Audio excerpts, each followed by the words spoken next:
Juliet Mason clutched her worn jacket closer as Chicago's merciless rain soaked through her clothes, the last bus pulling away from the stop without her. Working double shifts at the diner had left her exhausted, her paycheck barely covering her grandmother's medication and their overdue rent. The distant sound of crying made her pause, her instincts suddenly alert despite the deserted street corner.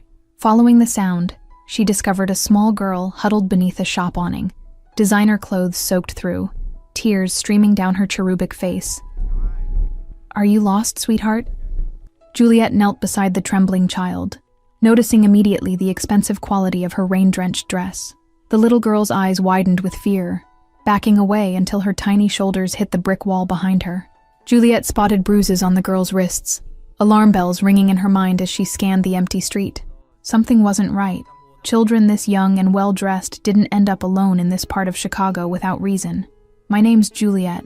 I won't hurt you," she offered softly, extending her hand palm up like approaching a frightened animal. The girl's blue eyes studied her face with surprising intensity, as if judging her trustworthiness with wisdom beyond her years. Thunder crashed overhead, making the child whimper and instinctively reach for Juliet's outstretched hand. "I want my daddy," she whispered, her voice barely audible above the rain pelting the canvas awning above them. A black sedan crawled past, its tinted windows reflecting the streetlights as it slowed near them. The girl's grip tightened painfully on Juliet's fingers, her small body trembling with unmistakable terror rather than cold. Without thinking, Juliet scooped the child into her arms and ducked into the narrow alley beside the shop.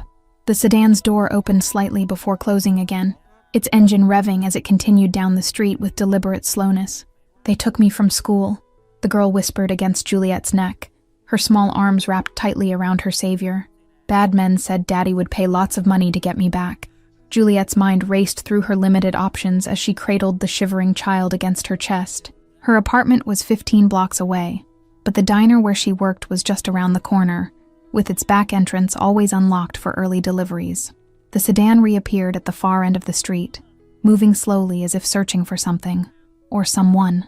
Juliet made a split-second decision that would alter the course of her life forever, pulling the child closer and whispering, "Hold on tight and stay quiet."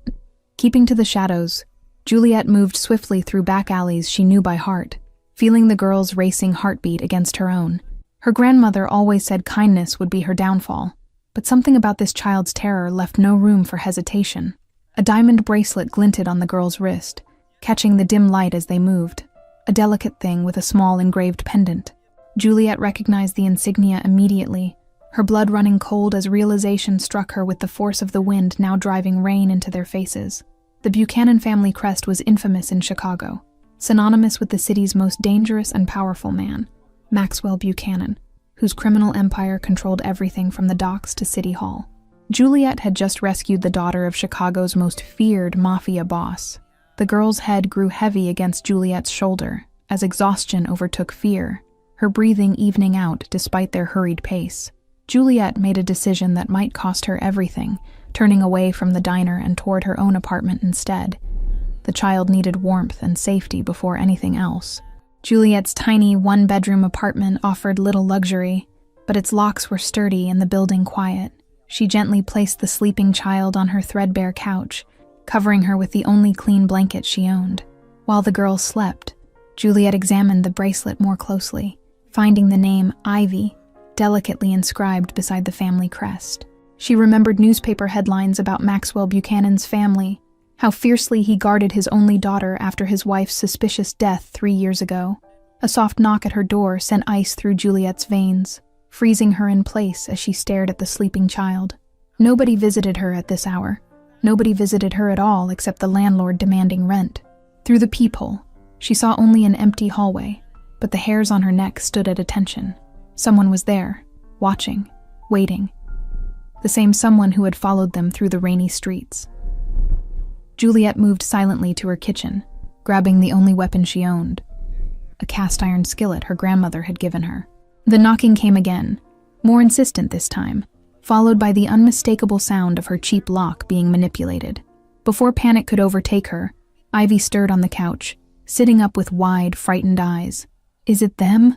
she whispered, clutching the blanket to her chest like armor against an invisible enemy. "I don't know, sweetheart," Juliet replied truthfully, positioning herself between the door and the child. "But I won't let anyone hurt you, I promise." The lock clicked, and the door swung open to reveal a tall man in an expensive suit, his hand inside his jacket, in a way that suggested he wasn't reaching for his wallet. His cold eyes scanned the room before landing on the child, something like relief flickering across his otherwise impassive face.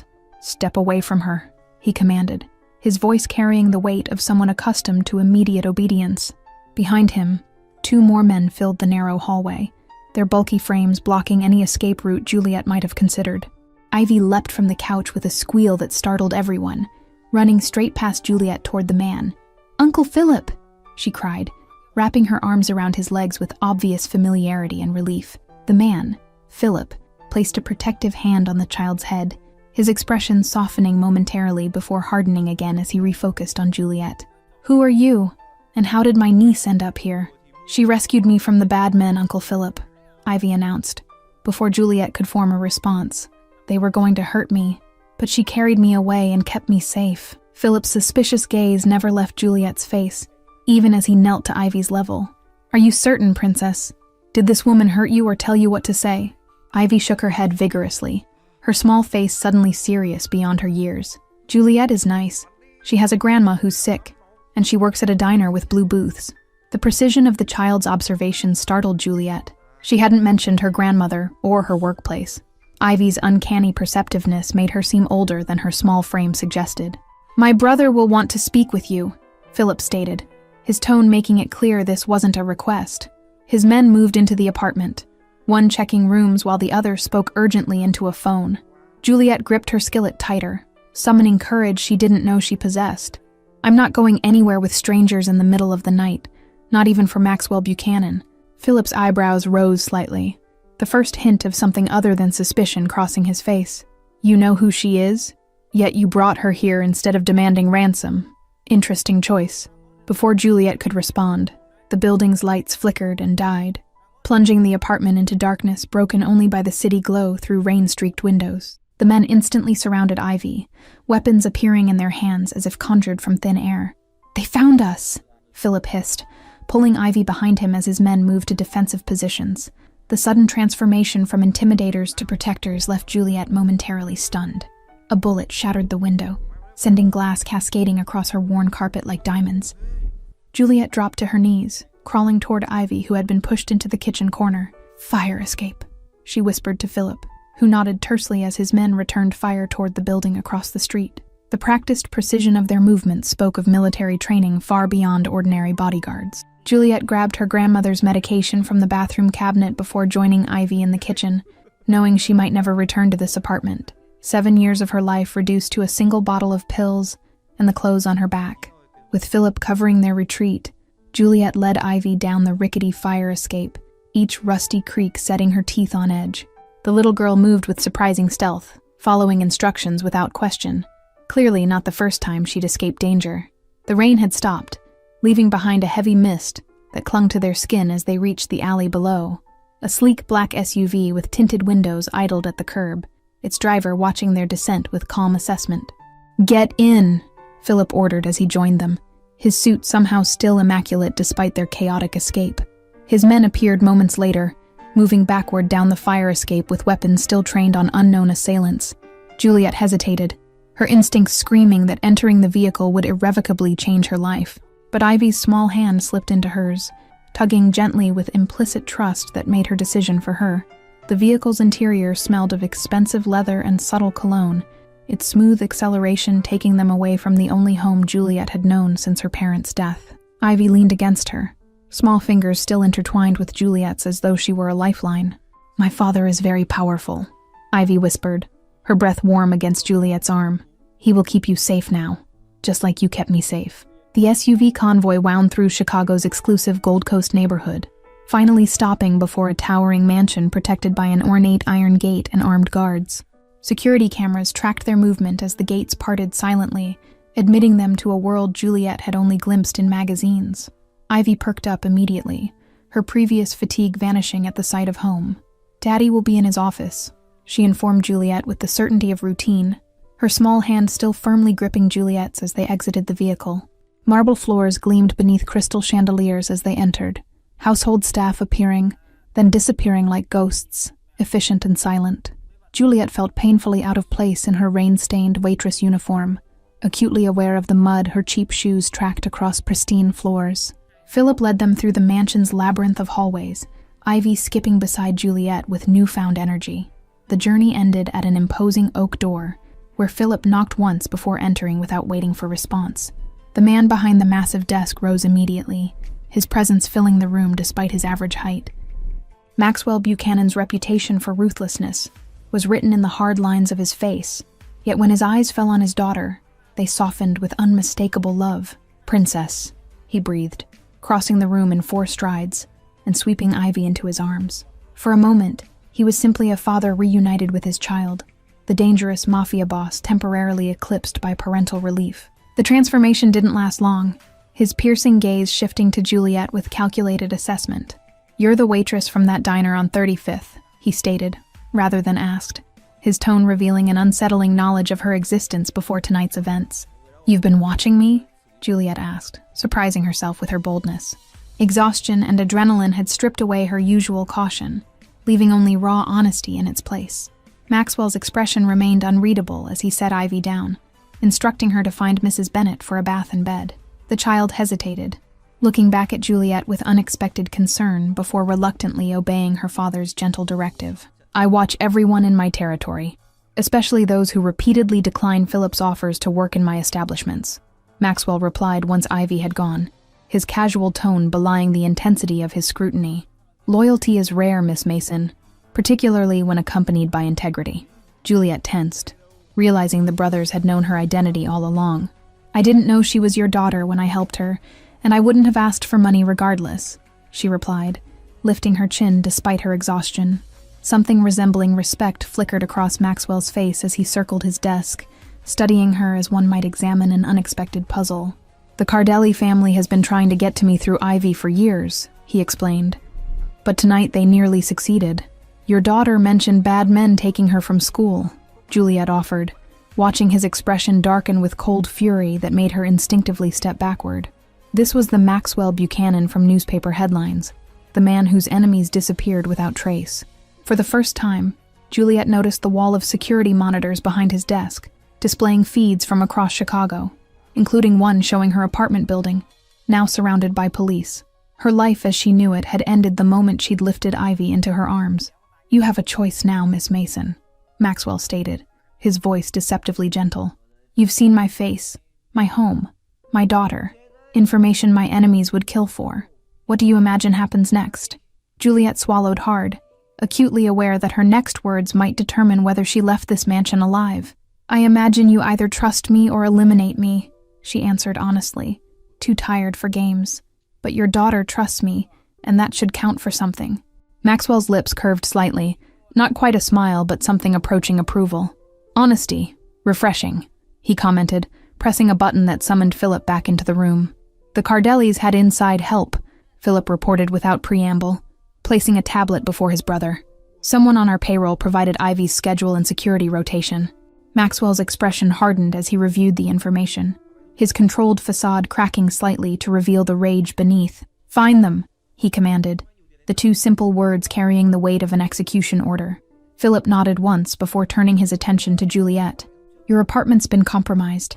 The police found 2 bodies in the building across the street, professional hitmen with Cardelli connections." The casual mention of death made Juliet's stomach turn, reality crashing down on her with devastating clarity. Her quiet life, serving coffee and saving tips for her grandmother's care, had vanished, replaced by a dangerous world where people killed and died over family loyalties. "Your grandmother is being moved to a private care facility as we speak," Maxwell informed her, anticipating her concern. "Mrs. Bennet will show you to a guest room while we determine our next steps." Before Juliet could process this development, a commotion erupted in the hallway, urgent voices and hurried footsteps approaching. The door burst open to reveal a security guard with blood staining his shirt sleeve, his expression grave as he whispered something to Philip. "Hospital," Maxwell ordered immediately, moving with unexpected speed as alarms began blaring throughout the mansion. "Ivy's having an allergic reaction. Someone gave her something containing peanuts." Terror gripped Juliet's heart, as she followed the men through the mansion's suddenly chaotic halls. "She mentioned a peanut allergy when I found her," she called out, running to keep pace with their longer strides. She was very specific about it. Within minutes, they were in the SUV again, racing through Chicago's streets with emergency lights flashing from behind sleek grills. Maxwell cradled Ivy's now unconscious form, her small face swollen and lips tinged blue despite the epinephrine already administered. The private hospital wing was prepared for their arrival, medical staff rushing forward to take the child from her father's arms. Maxwell stood frozen, watching helplessly as doctors surrounded his daughter, the powerful crime lord suddenly powerless. Juliet remained in the waiting area, uncertain of her place in this unfolding drama, yet unable to leave without knowing Ivy would recover. The night's events had forged an unexpected connection between them, a responsibility she hadn't sought but couldn't abandon. Hours passed in tense silence before a doctor emerged with cautiously optimistic news. Ivy was stabilized and responding to treatment. The deliberate introduction of peanut oil into her evening snack by someone in the household confirmed Maxwell's suspicions of betrayal from within his organization. As dawn broke over Chicago, casting long shadows through the hospital windows, Juliet found herself making an impulsive offer. "I'm trained in basic nursing care from looking after my grandmother. Let me help watch over Ivy. No one would suspect a waitress of being her protector." Maxwell studied Juliet with renewed interest, calculating risks against potential advantages. "You understand what you're offering? The Cardellis won't stop coming for her, and now you'd be in their crosshairs too." "I already am," Juliet replied simply, surprising herself with her lack of fear. "They saw me with her last night, and my apartment is compromised. My old life ended the moment I picked her up." A week later, Juliet settled into the mansion's east wing as Ivy's new nanny and unofficial bodyguard, her previous existence replaced by luxury she could barely comprehend. Her grandmother received specialized care in a facility that cost more per day than Juliet had earned in a month. Despite the opulence surrounding her, Juliet maintained her simple habits, rising early, dressing modestly, and focusing on Ivy's care with the same dedication she'd shown her diner customers. The household staff regarded her with curiosity that gradually shifted to grudging respect. Ivy flourished under Juliet's attention, her natural intelligence sharpening as they established routines of study, play, and careful exploration of the mansion's enormous grounds. The child's previous tutors had quit after the kidnapping attempt, leaving her education in Juliet's capable hands. Maxwell observed their developing bond with guarded approval, occasionally joining them for evening meals, where Juliet caught glimpses of the man behind the ruthless reputation. His obvious devotion to his daughter revealed depths the newspapers never captured. "Why didn't you run when you had the chance?" he asked her one evening, as they watched Ivy playing piano in the mansion's music room. "Most people would have disappeared with the cash from my wallet the moment I turned my back." Juliet considered the question, her eyes never leaving Ivy's small form. "Some choices define us, Mr. Buchanan," she answered finally, feeling his intense gaze on her profile. "I couldn't abandon her then, and I can't now." The security breach during Ivy's hospital stay had prompted Maxwell to reduce his household staff dramatically, limiting potential threats, but also increasing Juliet's responsibilities. She now attended most family meetings, her observations of people's behaviors proving unexpectedly valuable. Philip remained skeptical of her motives, watching her interactions with his niece for any sign of deception. "Everyone wants something from this family," he reminded his brother repeatedly, uncomfortable with an outsider gaining such intimate access to their inner circle. As autumn turned to winter, Chicago's first snow blanketed the mansion grounds in pristine white that Ivy viewed with childlike wonder. Juliet taught her to build snowmen and make snow angels, activities the overprotected child had never experienced despite her family's wealth. Maxwell found them there, cheeks flushed from cold and laughter. Looking carefree in ways he hadn't witnessed since before his wife's death, something shifted in his perception of Juliet that afternoon. She'd given Ivy normalcy amid the abnormal circumstances of their lives. The Cardelli threat remained ever-present, forcing Maxwell to conduct business from the mansion, rather than his usual downtown offices. Juliet became accustomed to the sound of heated discussions behind closed doors, the arrival and departure of men whose demeanors spoke of dangerous capabilities. Their unusual arrangement developed its own rhythm, with Maxwell sometimes joining Juliet for late-night tea after Ivy was asleep. These moments revealed a thoughtful, educated man whose circumstances had forced him down dark paths. a complexity Juliet hadn't expected but found herself increasingly drawn to. "You've changed things here," he acknowledged during one such evening, winter wind howling outside the mansion's thick walls. Ivy smiles now, genuinely smiles. I'd forgotten what that looked like. Juliet woke to the mansion's alarm system blaring at 3 a.m., immediately reaching for the panic button Maxwell had installed beside her bed. She'd barely pressed it when her bedroom door burst open, revealing Philip with a gun drawn, an urgency etched into his usually composed features. The practice drills they'd run monthly for this exact scenario kicked in immediately. "Get to the safe room with Ivy now," he commanded, already moving toward the child's connecting bedroom. The mansion's security system had detected multiple intruders breaching the perimeter, triggering protocols designed to protect Maxwell's most precious asset, his daughter. Juliet grabbed the go-bag stashed under her bed, heart pounding against her ribs. Ivy was already awake, sitting upright with the special stuffed bear Juliet had given her clutched to her chest. The child's calm in the face of danger spoke volumes about her upbringing. She'd been prepared for emergencies since before she could walk. Her small fingers worked methodically to tie her shoelaces, a skill Juliet had taught her just weeks prior. Gunfire echoed from the mansion's west wing as Philip led them through a hidden passage behind Ivy's closet. The reinforced corridor stretched beneath the house, emergency lighting casting eerie shadows as they moved swiftly toward the underground safe room. The sounds of combat grew fainter with each hurried step, distance providing the illusion of safety. "What about your father?" Juliet whispered to Ivy, noting the child's frequent backward glances. Despite her outward composure, worry for Maxwell was evident in her wide eyes and trembling lower lip. The bond between father and daughter had only strengthened during Juliet's time with them, making their separation during danger all the more distressing. "Daddy has his own escape route," Ivy replied with the confidence of absolute faith. "He'll meet us at the safe place or send Mr. Reeves to get us. He promised he would never leave me alone again after Mommy died." The child's matter-of-fact acceptance of their dangerous reality never ceased to amaze Juliet, who still struggled with the violence that punctuated their lives. Philip's sudden halt sent Juliet crashing into his back, his raised hand signaling silence as he listened intently. The distant sound of footsteps in a corridor that should have been empty confirmed his suspicions. Someone had accessed the security codes for the emergency tunnels. His expression darkened with the realization that the breach was far more serious than a standard Cardelli attack. "Change of plans," he muttered, guiding them into a maintenance alcove before retrieving a satellite phone from his jacket. His hushed conversation revealed that Maxwell was already at the secondary location, having been the primary target of the attack. The coordinates had changed, the standard protocols abandoned in favor of contingencies known only to the innermost circle. A maintenance door nearby offered their best escape route, leading to the mansion's underground garage where armored vehicles waited. Philip checked his weapon before addressing Juliet with unexpected directness. "Can you drive if something happens to me?" The gravity in his voice betrayed concerns he wouldn't verbalize in front of his niece. This attack was different from previous attempts. The question chilled her, but Juliet nodded firmly, accepting the keys he pressed into her palm. "Head north on Lakeshore Drive, then take the third exit.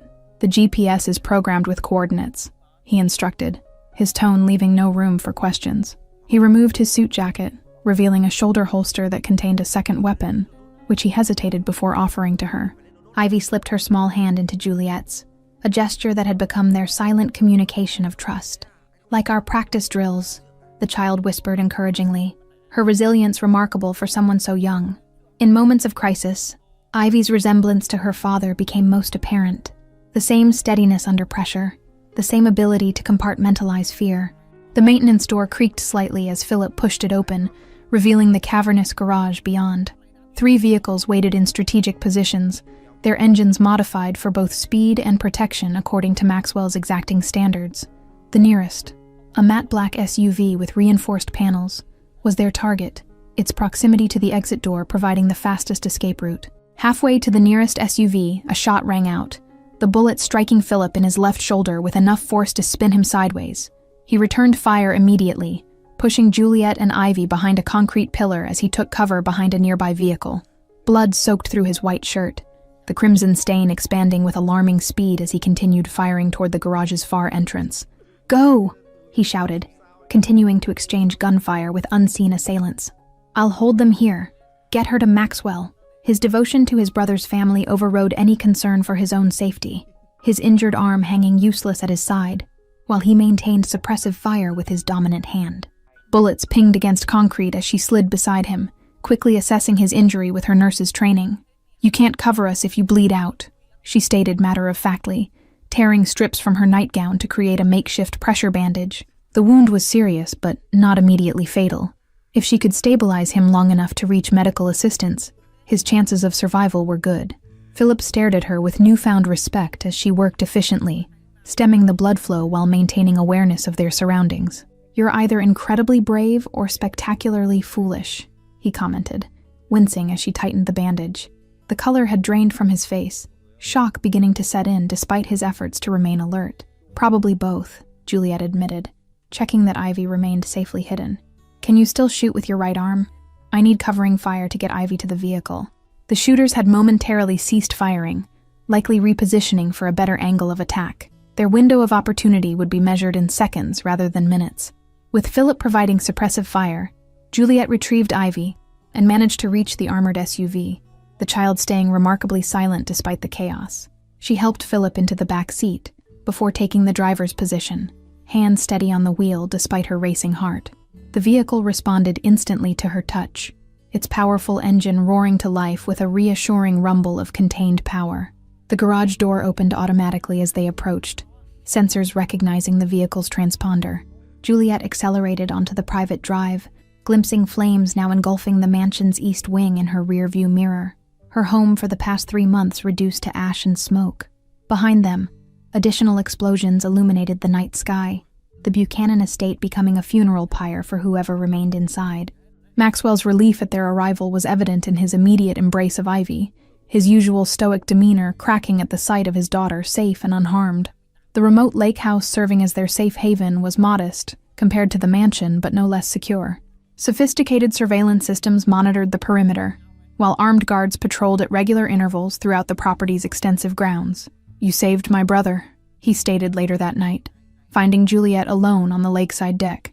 His proximity sent an unexpected warmth through her despite the winter chill, his gratitude evident in the intensity of his gaze. For once, he wasn't the untouchable crime boss, but simply a man acknowledging a debt that transcended his usual business transactions. Dawn revealed the extent of their situation. The mansion attack had been coordinated with strikes against several Buchanan businesses across Chicago. The betrayal ran deeper than initially suspected, implicating longtime associates within Maxwell's organization. Financial records displayed on multiple screens showed systematic embezzlement dating back 18 months, providing motive beyond the Cardelli vendetta. The Cardellis alone couldn't have orchestrated this, Philip observed during their strategy meeting, his injured arm now properly bandaged. Someone with intimate knowledge of our security protocols gave them access. The timing of the attacks, the disabling of specific alarm zones, this was an inside job coordinated at the highest level. Maxwell's face remained impassive, but Juliet had learned to read the subtle indicators of his fury, the tightened jaw, the stillness that preceded decisive action. "We've narrowed it down to 3 possibilities," he replied, sliding photographs across the table. Each face represented years of trusted service to the Buchanan family, making their potential betrayal all the more devastating. Juliet recognized one face immediately, Mrs. Bennett, the housekeeper who had been with the Buchanan family for 15 years, the woman who had access to every room, every schedule, and most importantly, to Ivy's food before her allergic reaction. The grandmother-like figure who had shown Juliet the family photograph albums, sharing stories of Ivy's first steps and Maxwell's rare moments of unguarded joy. "It can't be her," Juliet protested, remembering how the older woman had shown her Ivy's favorite books and toys upon her arrival. "What possible motive would she have after so many years of loyalty? She speaks of your family with nothing but affection, even keeps pictures of Ivy on her personal nightstand." Maxwell's expression darkened as he passed her a folder containing bank statements and photographs.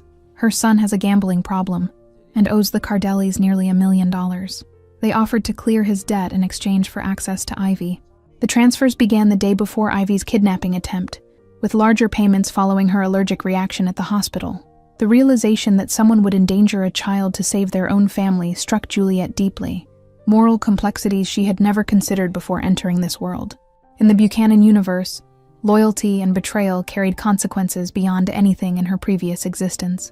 The clear boundaries between right and wrong had blurred, leaving her adrift in ethical gray areas that offered no simple answers. "What happens now?"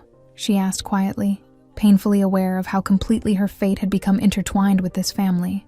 The diner waitress, who had once worried about making rent, now sat at a table where decisions of life and death were made with the same casualness as business transactions, her former existence as distant as another lifetime.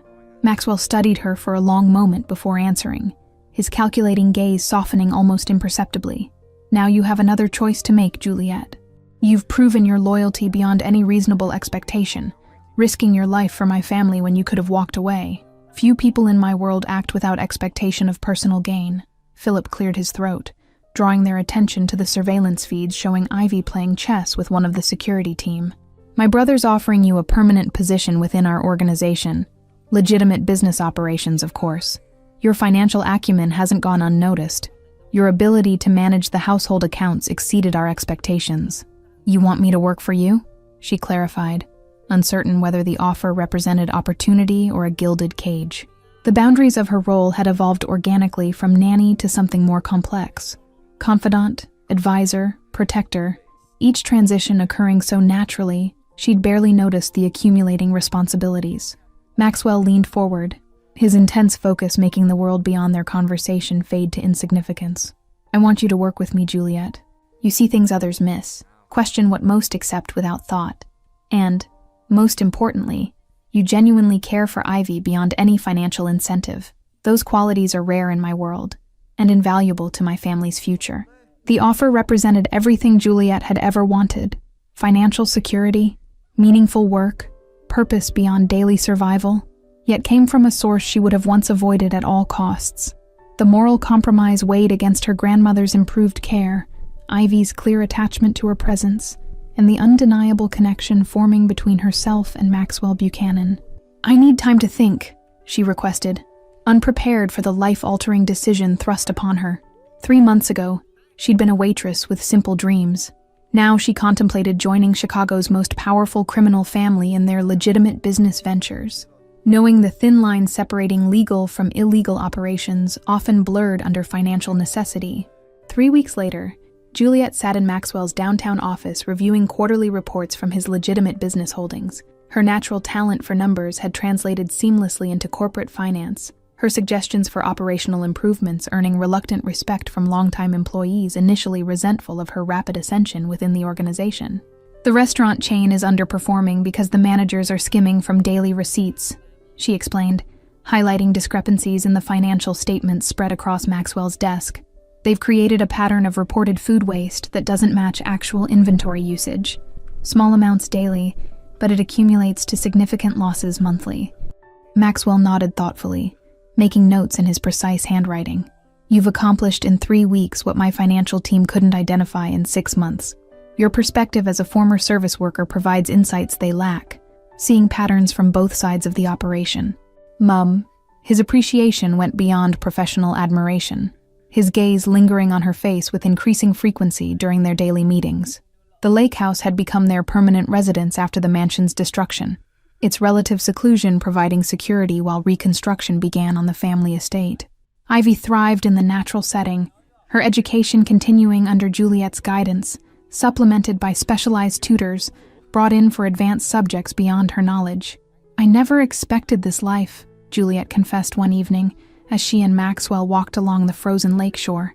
Snow crunched beneath their boots, their breath forming clouds in the winter air as security details maintained discreet distance. 6 months ago, I was serving coffee and worrying about rent. Now I'm restructuring corporate holdings worth millions." Maxwell's hand found hers, the gesture so natural it seemed an extension of their conversation, rather than the significant boundary it crossed. Life rarely follows expected paths for anyone, especially those with the courage to make difficult choices. You chose to help a frightened child without considering consequences. That decision revealed your true character. Their relationship had evolved beyond employer and employee, beyond protector and charge, into something neither could easily define. Professional conversations extended into personal territories. Shared meals became opportunities for deeper connection, and the space between them gradually diminished with each passing day. "The Cardelli situation has been resolved," Maxwell informed her one morning over breakfast, his tone deliberately casual despite the weight of his words. "Mrs. Bennett's cooperation proved invaluable in identifying their operation's key players.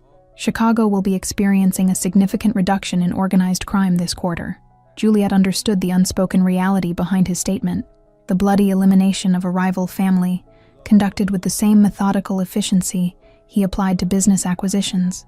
She had learned not to ask for details, compartmentalizing her knowledge of Maxwell's darker activities, while focusing on her role within his legitimate enterprises. "Does it bother you?" he asked unexpectedly, studying her reaction with unusual vulnerability. "Knowing what I am, what I've done, does it keep you awake at night? Most people would run from the reality of my world, yet you've stepped deeper into it with each passing month." The question deserved honest consideration, forcing Juliet to examine contradictions she'd previously avoided. "I've seen both sides of you now. The ruthless businessman, the devoted father, the man who donates millions to children's hospitals while eliminating those who threaten his family. You're neither the monster from newspaper headlines, nor the St. Ivy believes you to be. My brother's different since you arrived," he commented during one such meeting, observing Maxwell's interaction with Ivy across the room. "Less rigid, more patient, almost like before Catherine died. Ivy needed a mother figure, but I didn't expect Maxwell to need someone too." The implications of his statement lingered in Juliet's mind as spring slowly transformed the lakeside property. Ice retreated from the shoreline, revealing new growth beneath winter's harsh blanket. A metaphor for her own transformation from struggling waitress to confident business advisor whose opinions shape decisions affecting hundreds of employees across multiple companies. "Your grandmother's doctors report significant improvement," Maxwell mentioned casually one evening, sliding medical records across his desk. "The experimental treatment we arranged has reversed some cognitive decline, though the physical limitations remain. She's asking to see you. Seems my weekly updates about your new position aren't sufficient reassurance of your well-being." Emotions welled within Juliet at the news, gratitude for her grandmother's improvement colliding with guilt over her extended absence. "You've been visiting her? Personally?" The image of Chicago's most feared mafia boss sitting beside her grandmother's wheelchair seemed surreal, worlds colliding in ways she could never have imagined. Maxwell's expression softened with rare humor. "Every Thursday afternoon, she beats me at chess regularly and criticizes my taste in ties. Remarkable woman, with insights into human nature that explain much about her granddaughter's perceptiveness. She's quite convinced I have dishonorable intentions toward you, despite my assurances of professional boundaries." The conversation marked a turning point in their carefully maintained distance, acknowledging unspoken feelings that had developed between them. That night, standing on the lakehouse balcony under a canopy of stars, Maxwell finally voiced what had remained unspoken for months. "I've built an empire through calculated risks and strategic planning, yet finding you was pure chance. A waitress with the courage to save a child without thought of reward or consequence. You've become essential to this family, to Ivy's happiness, to my own well-being in ways I never anticipated nor planned for."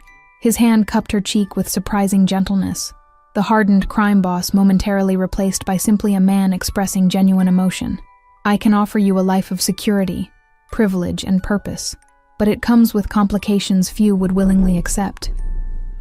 My world isn't without danger, my past not without regret, my future guaranteed only by constant vigilance." Juliet covered his hand with her own, acknowledging the choice before her with clear-eyed understanding, rather than romantic delusion.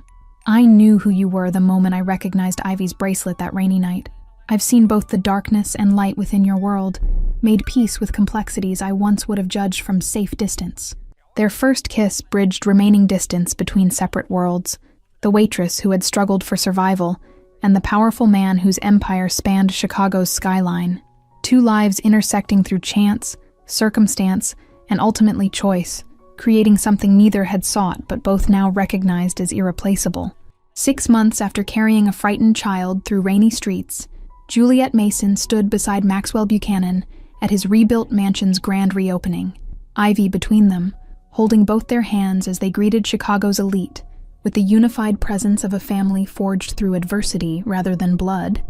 "Your grandmother was right about my intentions," Maxwell whispered, as they watched Ivy demonstrate her piano progress to admiring guests, though perhaps not entirely dishonorable. "I was thinking more along the lines of marriage, if you're amenable to making your position within this family permanent. Thank you all for following this story. If you've enjoyed it, please write in the comments where you're watching from, and don't forget to like, subscribe, and share this video, as your support is essential for me to continue creating content.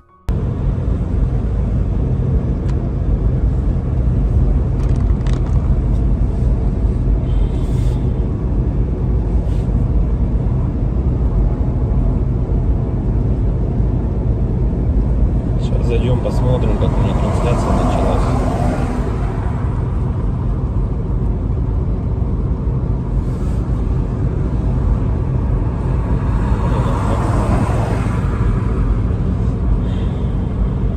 Если вот рассматривать, я говорю, задумываясь о том, что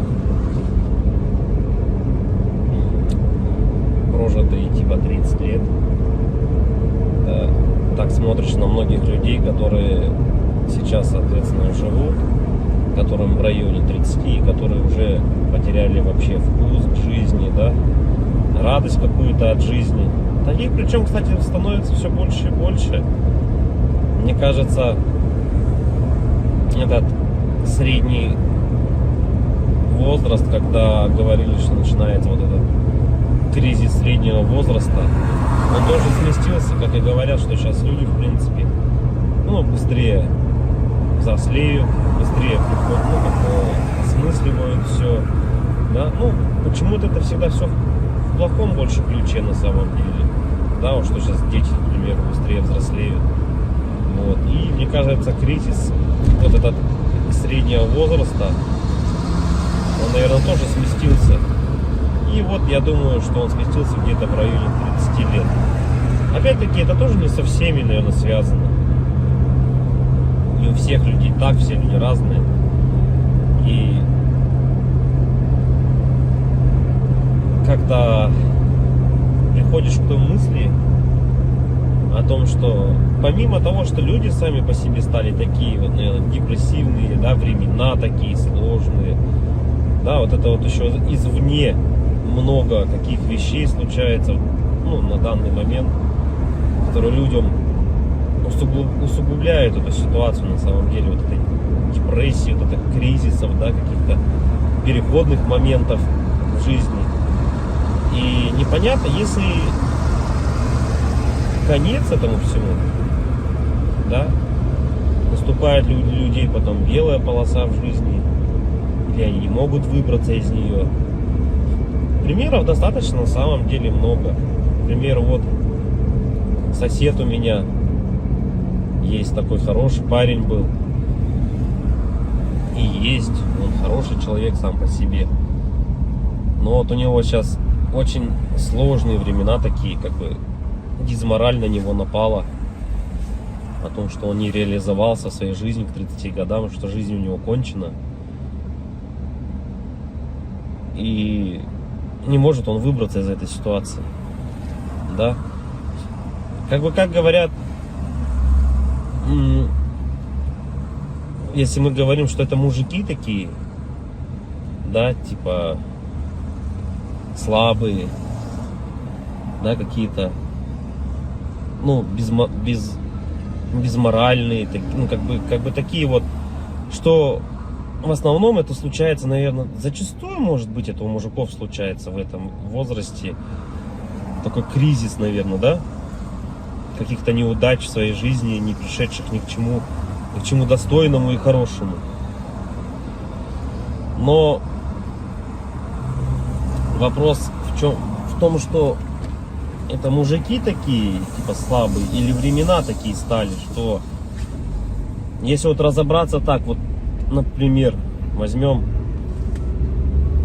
даже с древних времен, когда человеку нужно было добывать пищу самому, да, там убивать мамонтов, мужику стоило там сходить на охоту, да, на охоту он сходил, кого-то там добыл добычу, принес домой, да, что-то где-то там поделал дома, и все как бы. И это возможно как работа тоже на ежедневной основе, да, была. И как бы мужик в то время считался, еще воином были, они воинами были, не воевали, да. В любом случае это все такая в основном физическая была работа, типа стратегии именно добычи пищи какой-то себе. Ну, тут вот требовалось, возможно, какое-то знание, да, тут я не спорю. Но в основном это была физическая работа. Если взять, к примеру, не такие далекие времена, когда там люди вот только выходили из пещер, да, взять даже, допустим, 50 лет назад, 100 лет назад, да, когда люди работали на заводах, и что тогда считалось именно мужиком, да, таким. Разница была, наверное, с нынешними временами в том, что если ты работал, к примеру, на заводе на каком-то, то тебе было этого всего достаточно. То есть ты уходил на завод, отработал свое время, да, пришел домой, какие-то тоже там, может, домашние дела, и, ну, и этого тебе было достаточно на самом деле. Как бы и все, и заключалась вся суть именно мужчин, ну вот, как бы устроиться главное на завод и работать физически, опять-таки, да, получить какое-то образование, так, ну, как бы среднеспециальное, к примеру, да, какой-нибудь токарь, идти на завод, отработать там 8-12 часов. Ну, это не легкая работа, я не спорю тоже с этим. Но опять-таки, этого зато было достаточно. Человек уходил, он отрабатывал там 12 часов и понимал, что ему будет всего достаточно. Ради этого и была, наверное, главная и основная мотивация. Да? И если перенесемся мы, наверное, в наше время уже, сейчас, на данный момент, то есть люди просто не знают на самом деле, как заработать. Как получить жилье, как получить новый автомобиль.